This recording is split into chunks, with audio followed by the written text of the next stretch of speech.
Hey guys, this is Clint Hardy back with you here today. It's an update on one of my fields I planted June 1st.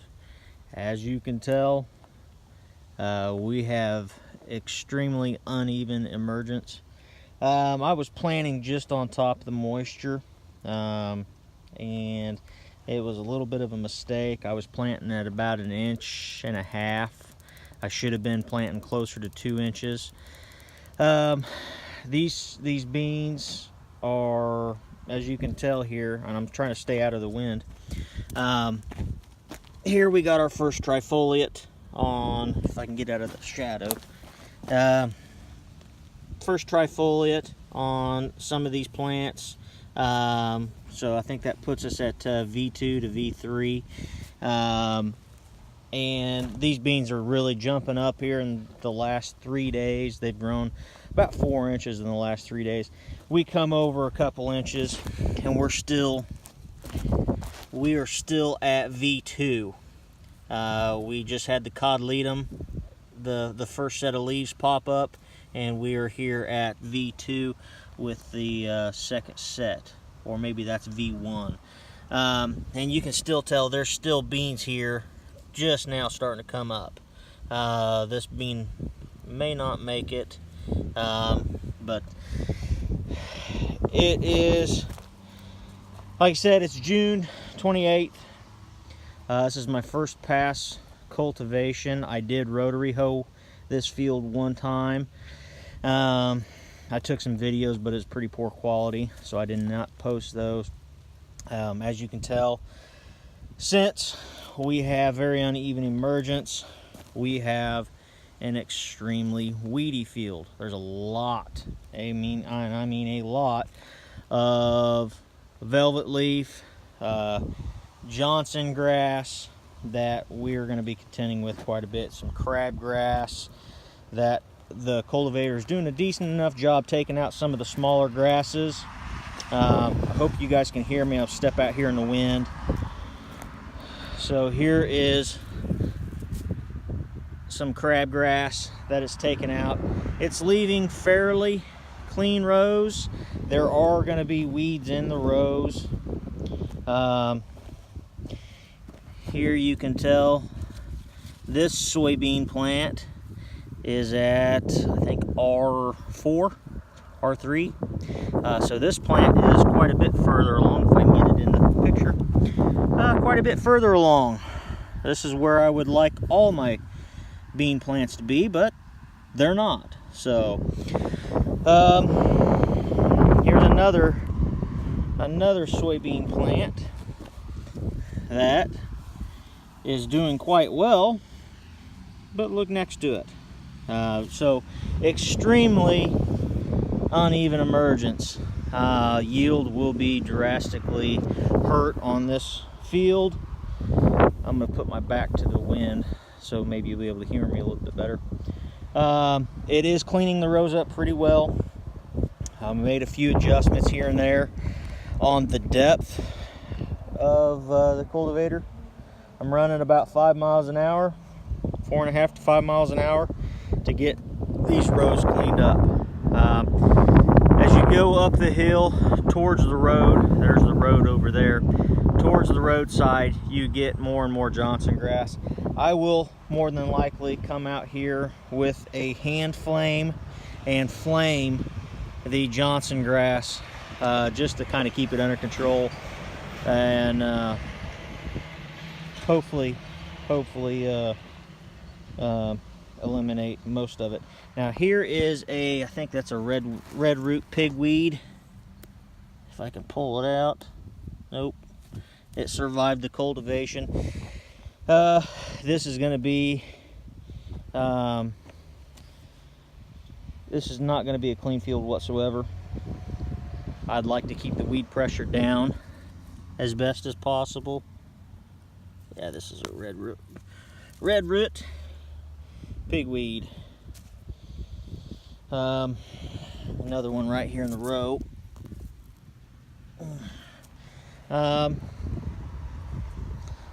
There's another pretty good size bean plant. I'm gonna move right here because there's a dead deer right there in the ditch, and it is starting to stink. So we are cultivating. This is day 27 on this field, and I was hoping that this field would have done a lot better. We had 2 inches of rain 4 days ago, and an inch of rain before that on June 19th, and that's when these beans started popping up. So these beans are actually at day, would that be day 10, 11, somewhere around there, on an actual emergence after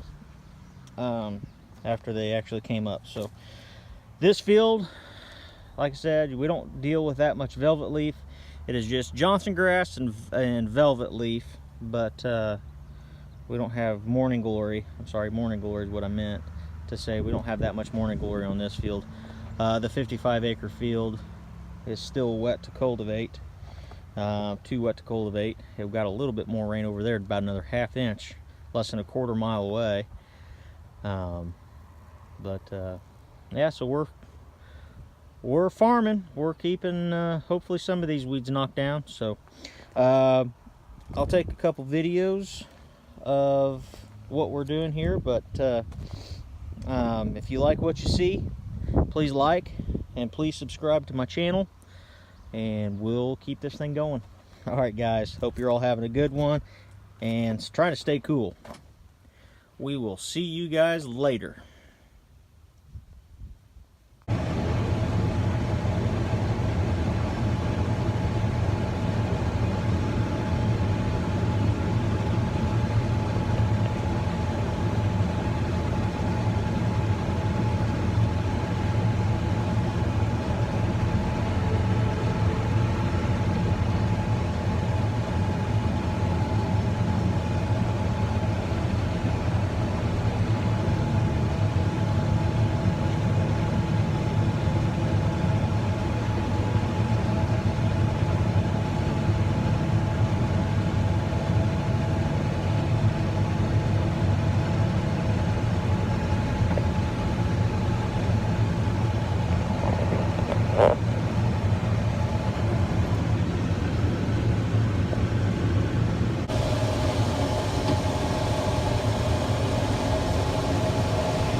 Come up here on top of the hill, you can tell we're going to have very low yields. If I get 15 bushels an acre up here on top of the hill, I'll be pretty happy. This top is just loaded with velvet leaf, and it's all over. That is the price that you pay for having late emergence from when you plant. And having the soybeans sit in the ground for almost 3 weeks before you have emergence. You have a very high weed pressure, especially in the row. The weed plants are allowed to outgrow the soybean plants. That's a lesson learned for next year, and next year I'll have to pay attention a little bit more closely and plant a little bit either closer to a rain event or plant a little bit deeper next to